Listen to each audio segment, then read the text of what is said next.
News tonight.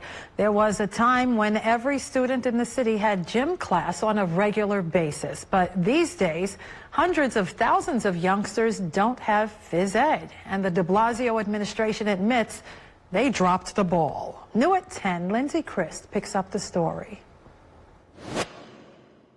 Mayor Bill de Blasio has pledged to fix the city's physical education problem. We're going to set up these kids for a lifetime of staying healthy and staying active. For decades, city schools have let gym class slide, despite a state law that requires it. But now it looks like the mayor's fix is taking longer than he'd said it would.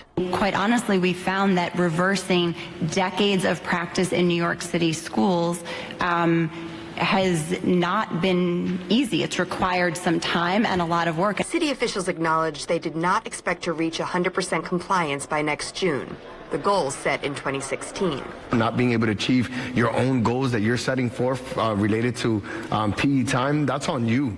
That's not on anyone else. You set your own goals and you don't even achieve them. City council members grilled education officials Monday on why only 64% of elementary students received the legally required amount of physical education last school year, and why many high schools still don't have interscholastic sports teams. Some of the communities that are hardest hit by this issue are communities of color. There shouldn't be some schools that can play lacrosse and some schools that don't have lacrosse. Some schools shouldn't have tennis and schools don't have tennis. Last summer, several students sued the Department of Education for racially discriminatory policies in interscholastic sports. That means fair access in teams, fair access in the range of sports, and fair access in funding. And right now, that is extremely unfair. It's documented in the city's own materials, and it's all along lines of race. City officials cited the pending lawsuit when refusing to answer basic questions, such as how many schools do not have even one after-school sports team, and why does the Education Department deny funding to some schools for teams.